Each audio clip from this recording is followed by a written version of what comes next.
কাজটি শেষ করে আমি তোমাকে দেখতে যাব, কাজটি শেষ করে আমি আমেরিকা যাব। দেখো এখানে একটা কাজ শেষ করে, দেখো শেষ করে এই বিষয়টা আমরা একটু দেখব। দেখো এ মাসের বেতন পেয়ে আমি একটি কম্পিউটার কিনবো। তাহলে দেখো একটা কাজ হলে তবে কিন্তু আরেকটা কাজ সম্পন্ন করতে পারবে। চাকরিটা পেয়ে সে জীবনে একটা পথ খুঁজে নেবে। চাকরিটা পেয়ে তারপরে কি করবে, সে জীবনে একটা পথ খুঁজে নেবে। দেখো এখানে আমরা কিভাবে বাক্যগুলো সুন্দরভাবে ট্রান্সলেট করবো একটু আমাদেরকে বুঝে নিতে হবে। দেখো এই যে কোনো কাজ করে, দেখো শেষ করে, শিখে, দেখো প্রত্যেকটা ভার্বের সঙ্গে এ যুক্ত আছে। দেখো বেতন পেয়ে, হ্যাঁ, চাকরিটা পেয়ে, এরকম বিষয় যখন থাকবে আমরা কি করব, হ্যাভিং প্লাস V3।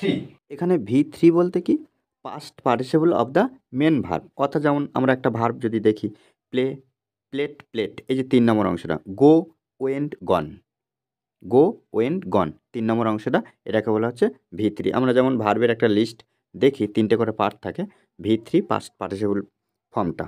ওকে, এবারে কি করব, এর সঙ্গে আমরা সেকেন্ড সেন্টেন্স ব্যবহার করব। এই যে কাজটি শেষ করে আমি তোমাকে দেখতে যাব, তাহলে এখানে আমরা কি করব, প্রত্যেকবারে হ্যাভিং ফার্স্ট টাইম ব্যবহার করব,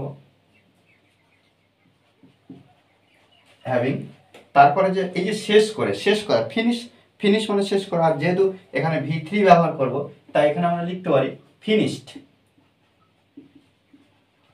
ফিনিশড কি, কাজটি, দ্য ওয়ার্ক। তাহলে হ্যাভিং ফিনিশড দ্য ওয়ার্ক, কাজটি শেষ করে কি আমি তোমাকে দেখতে যাব। দেখো প্রত্যেকটা বাক্য যে মিনিং অর্থাৎ যে টেন্সে থাকবে তেমনভাবে কিন্তু আমরা ট্রান্সলেট করব। তাহলে এখানে ফিউচার অ্যাকশন, ওই জন্য আমরা কি করব, সাবজেক্টের পরে কমা দেওয়ার পরে সাবজেক্টের পরে আমরা কি করব, উইল ব্যবহার করব। উইল কেন ব্যবহার করলাম, কেন, শুধুমাত্র বর জন্য, অর্থাৎ ফিউচার অ্যাকশন। তাহলে I will go to see you, কেন, তোমাকে, তাহলে আই গো, আমি যাব, টু সি ইউ, তোমাকে দেখতে, দেখতে তোমাকে, অর্থাৎ তোমাকে দেখতে যাব। ইংরেজি শিখে, তাহলে শিখে, তাহলে এখানে আমরা ব্যবহার করব, দেখো হ্যাভিং লার্নড, LEARNT,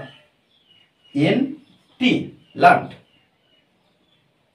লার্নড, এটা কিন্তু V3, LEARNT, লার্নড। তাহলে হ্যাভিং লার্নড, শিখে, শিখে ইংরেজি,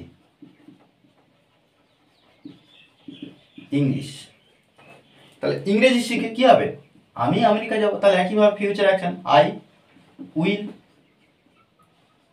গো টু আমেরিকা।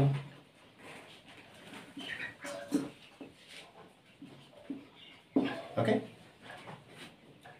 এ মাসের বেতন পেয়ে আমি একটি কম্পিউটার কিনবো। তাহলে এ মাসের বেতন পেয়ে, তাহলে আমরা এরকম ভাবে লিখতে পারি। তাহলে পেয়ে হ্যাভিং ফার্স্ট টাইম তো লিখবো having goat, having goat, having goat salary, having goat salary. তাহলে বেতন পেয়ে কোন এ মাসে, তাহলে এখানে লিখতে পারি in this month, in this month, এই মাসে বেতন পেয়ে কি হবে, আমি একটি কম্পিউটার কিনবো। তাহলে এখানে লিখতে পারি আই উইল, কেন ফিউচার অ্যাকশন, ওই জন্য উইল ব্যবহার করছি বর জন্য। তাহলে আই উইল বাই একটি কম্পিউটার, কম্পিউটার।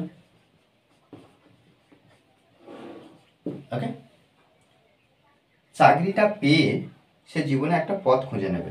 তাহলে দেখো চাকরিটা পেয়ে সে জীবনে একটি পথ খুঁজে নেবে, একটি বা একটা পথ খুঁজে নেবে। তাহলে এখানে আমরা লিখব যে হ্যাভিং গট দ্য জব,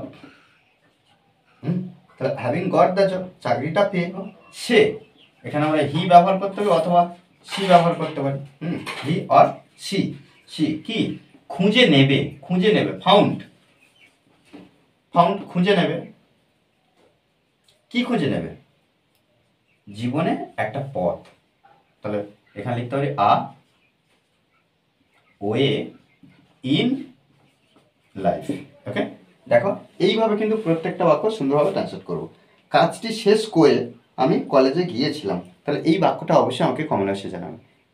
কারণ আমাদেরকেও সুন্দরভাবে প্র্যাকটিস করতে হবে। ওকে, আর এই ক্লাসটি যদি ভালো লাগে অবশ্যই লাইক কমেন্ট শেয়ার, আর যারা এখনো পর্যন্ত এই চ্যানেলটি সাবস্ক্রাইব করেননি তারা অবশ্যই চ্যানেলটি সাবস্ক্রাইব করে পাশে থাকবে। Okay, thanks for watching this video.